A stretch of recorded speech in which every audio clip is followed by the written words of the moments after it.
Hello friends, हरे कृष्णा, राधे राधे। कैसे हैं आप सभी लोग? आई होप कान्हा जी की कृपा से आप सब लोग अच्छे होंगे। तो दोस्तों, ये जो मैं वीडियो लेके आई हूँ इसमें मैं आपको बताऊंगी कि कृष्ण जी का नाम लड्डू गोपाल जी कैसे पड़ा। कृष्ण कन्हैया को कहते हैं लड्डू गोपाल, ये सब तो हम जानते ही हैं। तो चलिए दोस्तों, मैं इसके पीछे की कहानी आपके साथ शेयर करती हूँ। तो दोस्तों, ब्रज भूमि में बहुत समय पहले श्री कृष्ण के एक परम भक्त रहते थे, कुंभन दास जी। उनका एक पुत्र था, रघुनंदन। कुंभन दास जी के पास बांसुरी बजाते हुए श्री कृष्ण जी का एक विग्रह था। वे हर समय प्रभु भक्ति में लीन रहते और पूरे नियम से श्री कृष्ण जी की सेवा करते थे।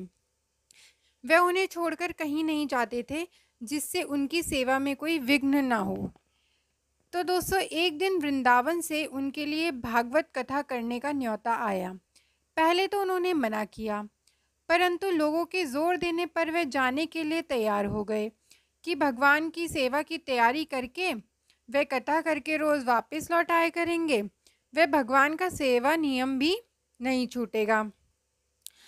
तो अपने पुत्र को उन्होंने समझा दिया कि भोग मैंने बना दिया है, तुम ठाकुर जी को समय पर भोग लगा देना, और वह चले जाते थे। तो रघुनंदन जी ने भोजन की थाली ठाकुर जी के सामने रखी और सरल मन से आग्रह किया कि ठाकुर जी आओ, भोग लगाओ।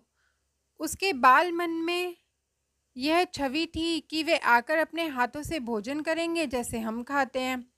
उसने बार बार आग्रह किया, लेकिन भोजन तो वैसे ही रखा था। अब उदास हो गए रघुनंदन जी और रोते हुए पुकारा कि ठाकुर जी आओ, भोग लगाओ। ठाकुर जी ने बालक का रूप धारण किया और भोजन करने बैठ गए, और रघुनंदन जी भी प्रसन्न हो गए। अब रात को कुंभन दास जी ने लौट कर पूछा कि भोग लगाया था बेटा? तो रघुनंदन ने कहा हाँ। उन्होंने प्रसाद मांगा तो पुत्र ने कहा कि ठाकुर जी ने सारा भोजन खा लिया। उन्होंने सोचा बच्चे को भूख लगी होगी तो उसने ही खुद खा लिया होगा। अब तो ये रोज का नियम हो गया कि कुंभन दास जी भोजन की थाली लगाकर जाते और रघुनंदन ठाकुर जी को भोग लगाते। जब प्रसाद मांगते तो एक ही जवाब मिलता कि सारा भोजन तो ठाकुर जी ने खा लिया। अब कुंभन दास जी को अब लगने लगा कि पुत्र झूठ बोलने लगा है, लेकिन क्यों? उन्होंने उस दिन लड्डू बनाकर थाली में सजा दिए और छुपकर देखने लगे कि बच्चा क्या करता है। रघुनंदन ने रोज की तरह ही ठाकुर जी को पुकारा तो ठाकुर जी बालक के रूप में प्रकट होकर लड्डू खाने लगे।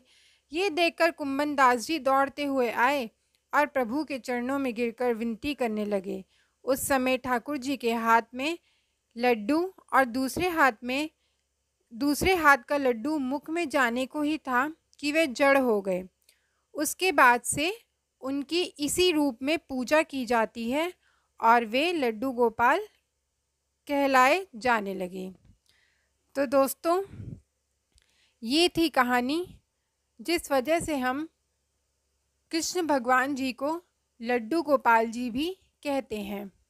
तो दोस्तों, आई होप आपको मेरी वीडियो पसंद आएगी, और अगर आपको मेरी वीडियो पसंद आए तो मेरी वीडियो को लाइक करें, कमेंट करें, शेयर करें और मेरे चैनल को सब्सक्राइब ज़रूर करें। और आप सब लोग अपना ध्यान रखें। हरे कृष्णा, राधे राधे सभी को।